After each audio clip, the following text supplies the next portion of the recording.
Thank you, Sean. Our Eyewitness News political analyst Joe Fleming joins us live tonight. The special election, dead heat right now, talking about voter turnout. If there is a larger voter turnout, as they're seeing in some pockets of the state, does that favor one candidate over another? Well, Karen, it depends where the voter turnout is. For example, in Boston at noontime, 55,000 people had voted. That was only 3,000 less people than 2006.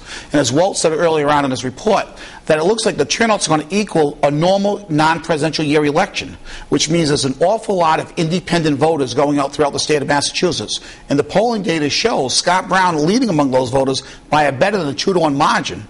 So the big turnout, this may benefit Scott Brown. You know, we were just talking, well, Sean's report was on, no offense to Sean, because we were paying attention to that as well. But we were talking about Scott Brown just came truly out of nowhere. Out of nowhere. In September, he was 30 points behind. As late as January 1st, he was 17 points behind in the Boston Globe poll. To now, most of the polls show him 5 or 6 points ahead. It seems like his campaign was loaded for the end. He had all his media pushed to the end, and he just got a momentum going. It's like a snowball going down a hill. It kept growing and growing, and it hasn't stopped. She has found no way to stop his momentum, and to the point now where he's in the lead in the polls, and she seems to be more in a free fall. Well, do you think Martha Coakley has kind of done the proverbial shot herself in the foot here a little bit? Well, I think what happened there is she seems to be more of a standoffish person. I don't think people warmed up to her that much. Scott Brown with his pickup truck, people warmed up to him, looked at him as an average person.